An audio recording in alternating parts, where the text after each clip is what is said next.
Musa, as I mentioned before, since you joined the board, I found you a valuable source of wisdom on financial education, Musa. Musa also has a lot of experience giving investment advice. Obviously not doing that tonight, but Musa is going to share with us some micro and macro indicators for recovery. So there are going to be some real gems in here, I think. Dr. Musa, over to you. Thank you very much. It is a lovely show going on, and I enjoyed the speeches of the previous speakers. Now, there are interesting statistics which I'm going to share with you. My agenda for today is going to focus on economic indicators. I'll start from the macro perspective, and then I'll move the micro perspective. So in macro perspective, of course, we can't ignore the impact of COVID-19 on gross domestic product, because GDP is a great determinant of the national income of any country. And sometimes we see it as a per capita, as a per person as well. So how GDP is affecting globally, and the big countries like United States, China, how they are, how they will look in terms of next 6 months, 1 year, and next 5 years. Current accounts, when you have furlough options, when you have bounce back loans, you have spending, fiscal burden, so import, export. So how this scenario is going to build for any country in terms of current accounts. Government lendings, very important in such difficult scenarios. A lot of governments cannot arrange funds from IMF or from others because they are already over leveraged. So how things are moving for them in future. So, and inflation, of course, are we going to experience inflation, or is it going to, because we always talk about cost push inflation or demand pull inflation. So, or is it a deflation effect is coming when the things are going to be cheaper than the last year or before COVID scenario. So I'm hoping a great statistics over it. Monetary policy is the main brain of any country. If your central bank is strong, they know what, how to control the supply of money, interest rates, when they see recession, what to do, when they are active, when they are promising, things will work in a very dynamic way, but if they are slow, they can't translate in some governments, it will be a big trouble for the countries as well. Then we will predict that which sectors are gonna increase and which sectors are gonna decrease or maybe finished. I mean, as in the last presentation, we see that accounting has transformed. So there are a lot of typical jobs are finishing, and there are a lot of new jobs are coming. So same way, there might be some traditional growth in the industries will come. And one example is the Zoom. I remember that before COVID, if someone wants a meeting, so I mean, 60% I feel people are inclined to a face-to-face meeting. I was even talking to someone, and he said, look, when we can meet to discuss this. I said, okay, let's use Zoom. He said, no, we are more comfortable when in the traditional way of meeting. So, of course, the COVID has revolutionized some industries in terms of online. Amazon shares are going really good, and there are a couple of other companies who tremendously increase in terms of COVID effects, along with those who unfortunately are in a phase of filing their bankruptcies. Real estate and mortgage industry, this is the blood of the economy. If you can move up the development, real estate, people people are taking more mortgage, retail industry, corporate industry is working, then the field of investments is going very good. So this is also a very likely sector that should be taken in a serious consideration. And of course, we discussed in the last presentation about the financial impact and the reporting, where we are talking about impairments.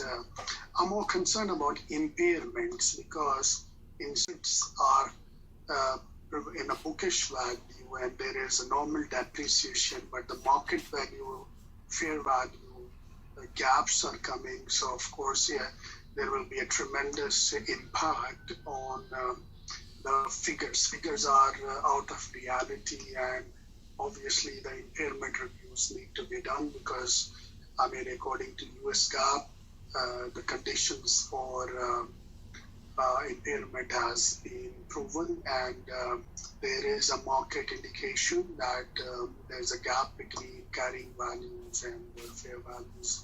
And in terms of IFRS single test rule also, both ways, the impairment is the most important. Other than the going concern, of course, we have 12 months to decide, because going concern says at least 12 months period.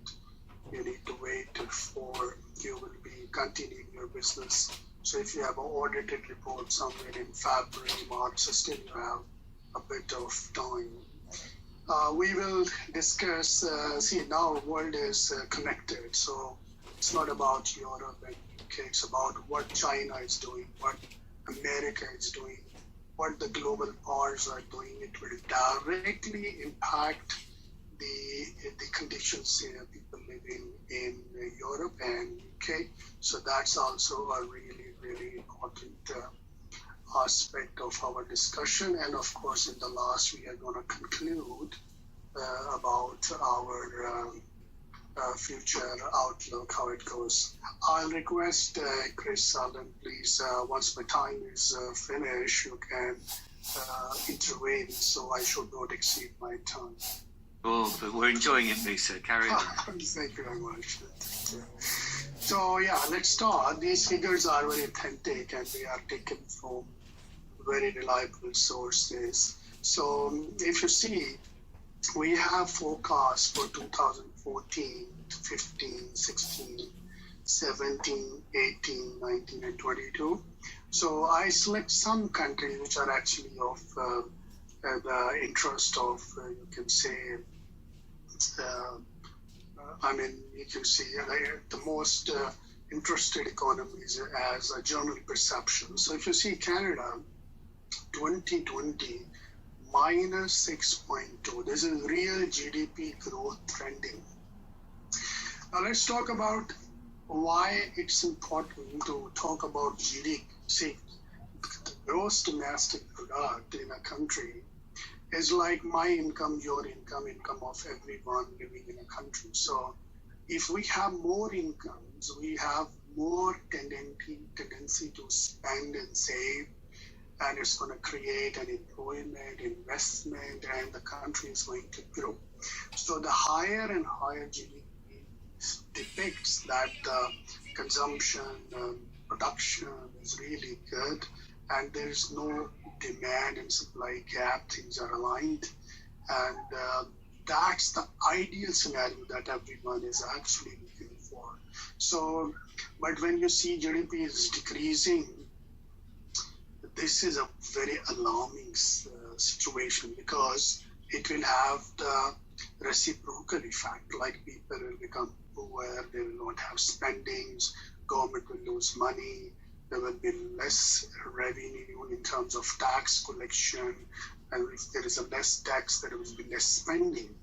In some countries, you will see they are over leveraged. They are 85% of the GDP. So the GDP is going, means their sustainability will be a big trouble. So Canada is minus 6.2 in terms of growth, negative growth, of course.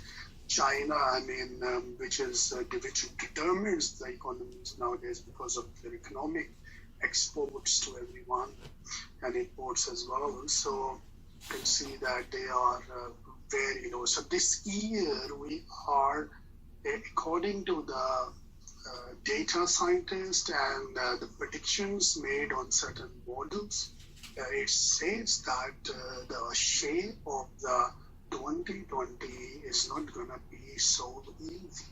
So you can see Germany forecasted -7, India 1.9. Some countries actually you can't even rely on their figures, because they don't have much accounting and collection system. I mean, if they're exporting 10 billion, might be document shows 6 billion. So, I mean, but on the reliable faces, we say Saudi Arabia is going to be negative, which is the oil-based country. So, UAE is going to face -3.5, okay, -6.5. United States is also -5.9. But of course, you see the next column, 2021, is going to be a better year. You can see the growth will come back. And this is the same rule of economy, that in the short run, you can't do anything, but in the long run, you can deploy your resources if you are smart. So the mechanism of central bank and monetary policies should be very, very good. So this is, I made it continent-wise. So you can see which continent is better performer in 2020 or 21. And all we know that COVID-19 is still not over in some countries. Once the Europe was the main of this pandemic, and UK was suffering. Now it moved to the South East Asia, I mean India, Pakistan, and then it will move to another wave, another country. I'm not saying wave, not level 2 and 3. I mean, I'm talking about it has to cover the whole continent. Africa, still we don't have much news. So if you see in terms of Asia is the largest population in the world in China and India. And these are billion of people. They are in -0.2, so it's a very tough game for them. Europe is Eastern Europe and Europe, they are in minus, of course. But of course, today and this year predicted will not be that good, but 2021 is going to be a very good area for them. Current account is very important because you see, I mean, we think about mostly us and our company. So when I make forecasting, I make a budget, I look around myself, but no budget can be successful if we don't incorporate the economic effects in the calculation. So what is a current account important is it's the balance of your payments in import and exports. Of course, ideal scenario is everyone wants to increase the exports and want to decrease the imports. But it contradicts with the theory of comparative cost, typical economic subjects. So if you see same way, like we have a deficit in Canada, China is still in positive, Germany is positive, Pakistan will be in minus, because I have to do some programs later for country-wise, for Saudi Arabia, Pakistan, So I have designed it in this way, and Saudi Arabia oil base -0.1. So UAE is still positive. They are doing a great job in terms of handling the imports and export balances. UK is -4.4 and United States is 2.6 in negative. And you can see that the deficits in 2020 and 2021 both are deficits. So situation in terms of import and export is not going to be that easy. So let's talk about the government net lending / borrowing percentage of GDP. As I already discussed, that GDP is really important, and every GDP is funded by some debts, sovereign, non-sovereign, or other kind of bond securities that can include everything in between. So in Africa, it's in minus, Asia minus. So yeah, that's also not a good economic outlook in terms of minus figures that you can see. And even we can see the graph as well showed like a 90-degree decline in all these figures. Yeah, inflation is interesting, because when the GDP goes down, people are not having much of disposable income, and there is no gap between demand and supply. Then, of course, we can see a drop down in inflation. So, I mean, it's always a debate between the economists that should we have inflation or deflation is good. So deflation is good for a moment where you are trying to achieve a recession goal, and then you want to gear up for a next level of planning of your expansionary policies. Now, every government should work on an expansionary policy because economy is already contracted.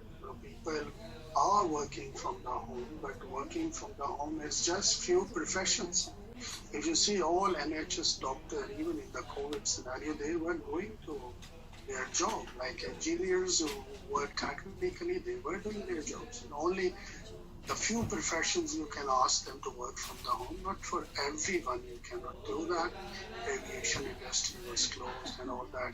So it's good that in 2020 we can experience a downfall in inflation, which is seems a bit good indicator for correction. So market will correct, and then based on injection and a policy, which is I feel UK government policy is very good. They have announced bounce back loans and the other loans, COVID assistance, self-employed, and a lot of other programs came, which is really good to mobilize the slowness and I will not say dead industry, but a slow industry will really work on.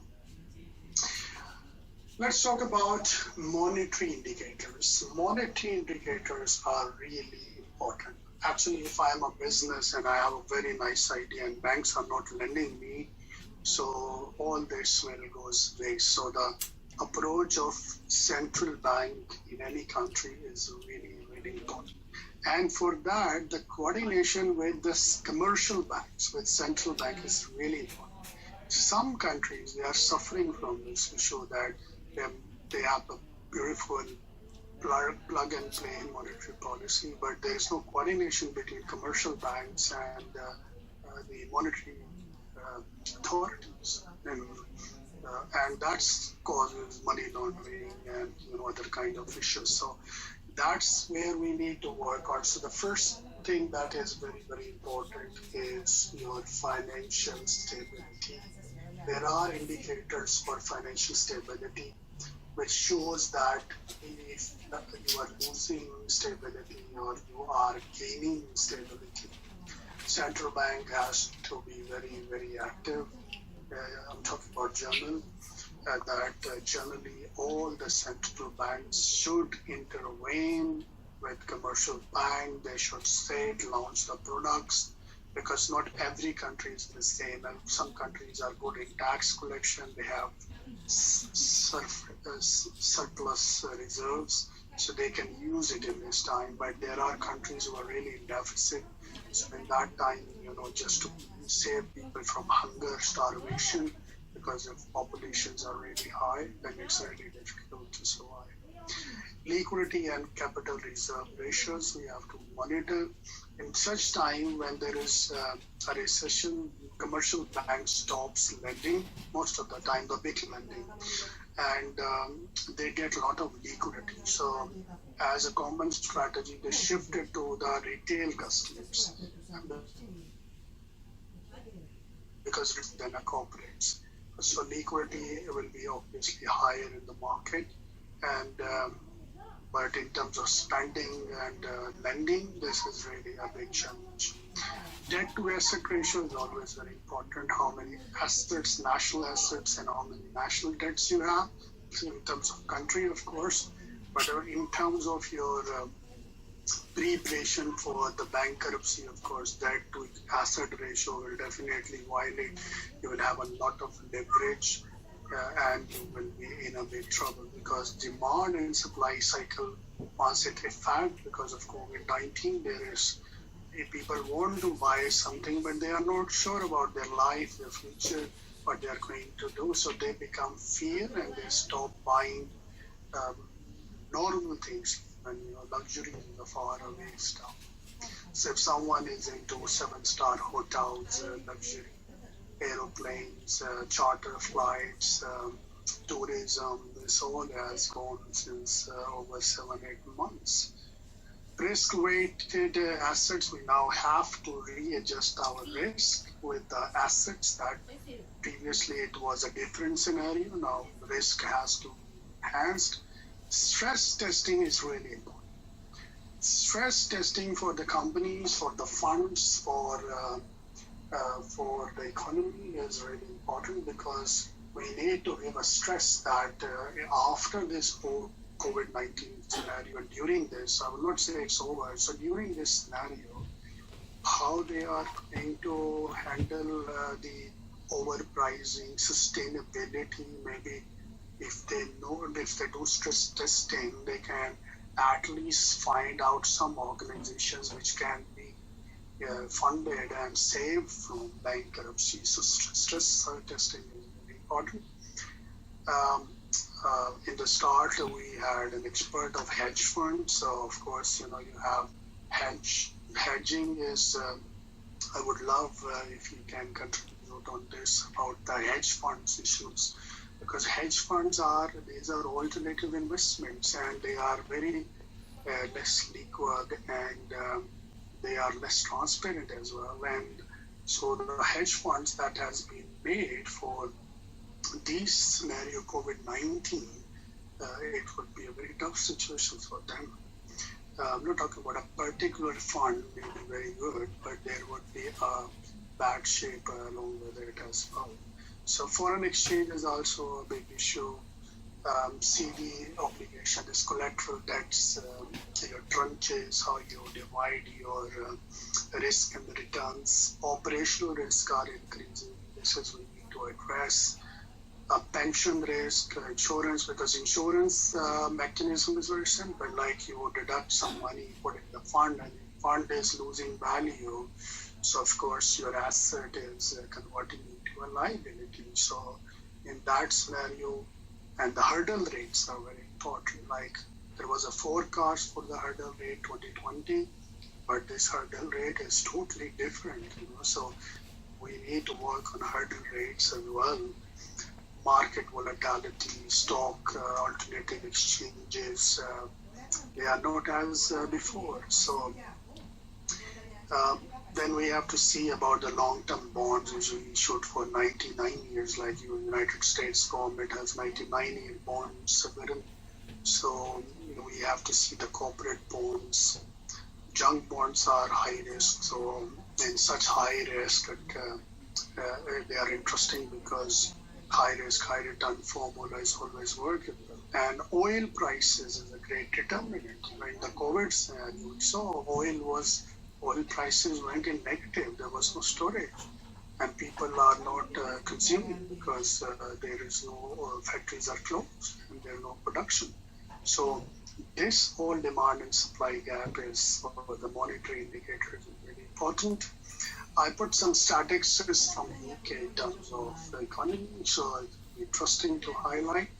In 2019, stress test says world GDP fall 2.6%, while UK GDP fall by 4.7%. So I'm talking about 2019 when there was no COVID and there was no much issues in the world. There was just a recessionary impacts on certain regions, but not as a whole. So imagine that 2020, which is worstly hit by this pandemic, how it is gonna be. This is authentic central bank figures which you can also look around into. So losses on corporate exposures are higher than the previous. That's also mandatory. Of course, there are effects between Europe and UK, Brexit and all that stuff. So yes, Chris, I should wind up now. You've got 1 more minute. Oh, that's great. And this slide is so interesting. Yes, you're saying the stress test of last year actually came about this year, basically. Yes, true. I mean, last year will be announced in this year, of course, before COVID. So I'll wind up. So because this is an interesting, we may have a chapter full session next month on the post-COVID or during COVID effects. So I'll conclude my presentation that there are some industries which will decline, which is airline, tourism, hotels. This year I'm talking about, of course, they have to attract the customer. They have to do extra hygiene, which is extra cost. When you say that to put a distance between this much, so you means that one seat in the plane is empty, which is a cost to the carrier. So there are a lot of industries which are going to close. In real estate, I already talked about. Financial reporting, I'm more concerned about impairments, deferred taxations, loan adjustment, and the value at risk model, that is the JP Morgan typical model. I would love to discuss maybe in the next sitting. China-US game is really important. Never forget that whatever they do, it affects UK and Europe as well. So we need to look around that as well. And in terms of future outlook, of course, where there's a problem, there's an opportunity. So, and the hero of the market is the one who take this opportunity and lead from the front. So in my conclusion, this difficult time is not a problem. It's an opportunity for the newcomers, for the existing ones to rethink, reinvent, innovate, and then excel in the most earliest possible time. Thank you very much for listening to me, and I hand over the mic to Chris. Thank you, Musa. And that's great to end on a positive note. That was really good.